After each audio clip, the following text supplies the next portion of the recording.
Hello बच्चों। जो class 11 12 के साइंस के बच्चे होते हैं उनका MIT मेंस 90% बच्चे या 95% बच्चे का एम यही होता है कि मैं IIT मेंस तैयारी करूं, क्योंकि आजकल जमाना मार्क्स का नहीं है। आपको हर एक जगह कॉम्पिटिशन फेस करना पड़ेगा। अगर आप IIT नहीं घर डाइवर्ट नहीं होते हैं तो CUT देना पड़ेगा। बिना कॉम्पिटिशन का आप एडमिशन होता है कि नहीं कॉलेज में नहीं। तो मेरा हर बच्चे का एम तो वही होता है। लेकिन मैं समझता हूं, मैं 25 ईयर्स से पढ़ा रहा हूं मैथमेटिक्स।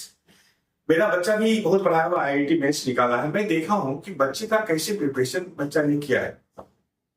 उसमें 3 टाइप का मैं कैटेगरी बांटता हूं। कुछ बच्चे का बेसिक नहीं करके डायरेक्ट एडमिशन सभी लेते हैं इंस्टीट्यूट में, हर एक के साथ कोचिंग इंस्टीट्यूट जुड़ा हुआ है, हर एक जगह है। तो कोचिंग इंस्टीट्यूट वाले क्या करते हैं कि बच्चे को कैटेगरी बाय कैटेगरी डिवाइड करते हैं। सेक्शन ए, सेक्शन बी, कुछ नाम दे दिया आपने। तो मेरा कहना है कि हर एक बच्चे का एबिलिटी होता है। बच्चा कंपीट इसलिए नहीं करता है कि उसका पढ़ने का तरीका गलत होता है। मैं अनुभव यही किया। तरीका मतलब क्या है कि एक सिस्टम बनाइए और एक स्टेप बाय स्टेप IIT होता है। अगर आप चाहेंगे 2 महीना में IIT प्रिपरेशन कर लें तो इम्पॉसिबल है, क्योंकि IIT मैथमेटिक्स में खासकर क्वेश्चन का स्टैंडर्ड बहुत हाई हो चुका है। एक थ्योरी से क्वेश्चन नहीं आता, उसमें आपको 2-3 चैप्टर का थ्योरी लगाना पड़ेगा और क्वेश्चन बहुत अप्लाइड, डायरेक्ट फॉर्मूला बेस्ड नहीं होता कुछ। तो उसके करने के लिए 3 स्टेप फॉलो कीजिए। पहले तो आपको बेसिक क्लियर करना ही पड़ेगा और time bounded, very important. Time bounded आप खुद बना सकते हैं। 11 12 के बच्चे खुद अपना टाइम मैनेजमेंट कर सकते हैं। जैसे NCERT क्वेश्चन है, NCERT छोड़ना नहीं है, मैं छोड़ने नहीं बोल रहा हूं, NCERT आप छोड़ दीजिए। NCERT को आप जो टॉपिक करते हैं NCERT का, उसको आप एक टाइम बाउंड कीजिए। हर बच्चे का एबिलिटी अलग अलग होता, मैं मानता हूं, लेकिन किसी बच्चे का 10 डेज ज्यादा लगेगा, किसी बच्चे का 10 डेज कम हो, लेकिन NCERT का टाइम बाउंड करना ही पड़ेगा। सपोज दैट कि फर्स्ट अटेम्प्ट आपका जनवरी में होगा IIT मेंस का, तो आपको जो टॉपिक NCERT करना चाहेंगे करके, फिर आपको बीच का क्वेश्चन जैसे आरडी शर्मा ले लीजिए, आरडी शर्मा लेवल क्वेश्चन बीच में करना ही पड़ेगा। मतलब कि अगर यहां पॉइंट नंबर 1 है NCERT, यह आपका बेसिक क्लियर करेगा। फिर सेकेंड स्टेप में आते हैं आरडी शर्मा, फिर IIT मेंस। अब होता क्या है कि पहले आप एक टॉपिक उठाएं, ट्रिग्नोमेट्री, जो टॉपिक यहां पर वही आरडी शर्मा से कर लीजिए। फिर आप IIT में चले जाइए। पहला step, second step, third step. Mostly बच्चे ऐसा करते नहीं है। बच्चे क्या करते हैं, NCERT का फॉर्मूला भी क्लियर नहीं हुआ, बेसिक क्लियर नहीं हुआ, डायरेक्ट IIT क्वेश्चन सॉल्व करने करते हैं। इंस्टीट्यूट वाले भी वही बात है। मेरा सोचना है इंस्टीट्यूट का भी एजुकेशन सिस्टम, मैं किसी ब्लेम नहीं करना चाहता, लेकिन मैं पर्सनली बोलता हूं ऐसा सिस्टम बनाइए जो बच्चे का लेवल टू लेवल इंक्रीज हो।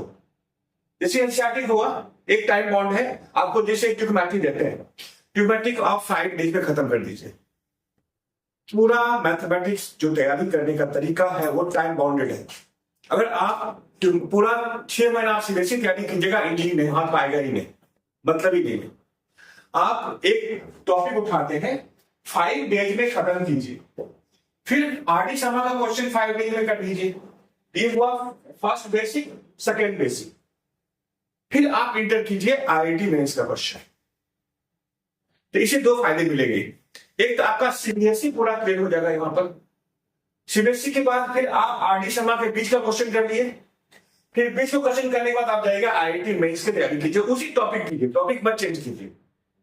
बच्चे लोग गलती क्या करते हैं, आज करेंगे ट्रिग्नोमेट्री, कल करेंगे अलजेब्रा, ऐसा नहीं होता। आप ट्रिग्नोमेट्री में समय दीजिए, इसको IIT निकालना है उसके लिए बता रहा हूं, उसको आप समय दीजिए। और जब आप यहां पर पहुंचेंगे तो 70 to 60% आपको टॉपिक का कॉन्सेप्ट IIT मेंस करना ही पड़ेगा। फिर लास्ट में उसी टॉपिक का PYQ कीजिए। तो मोस्टली मान लीजिए 15 डेज, 16 डेज, या मान लीजिए 20 दिन, 20 डेज ही लगता है। 20 डेज में उस टॉपिक का आपका कंट्रोल हो जाएगा। सिमिलरली दूसरे टॉपिक पकड़िए, आपकी टॉपिक कौन कौन इंपॉर्टेंट है IIT मेंस के लिए। सभी टॉपिक करने की जरूरत नहीं है। आपको सबसे इंपॉर्टेंट ट्रिग्नोमेट्री है। ट्रिग्नोमेट्री इसलिए इंपॉर्टेंट है कि ट्रिग्नोमेट्री का जो एप्लीकेशन है हर एक टॉपिक में किया गया है।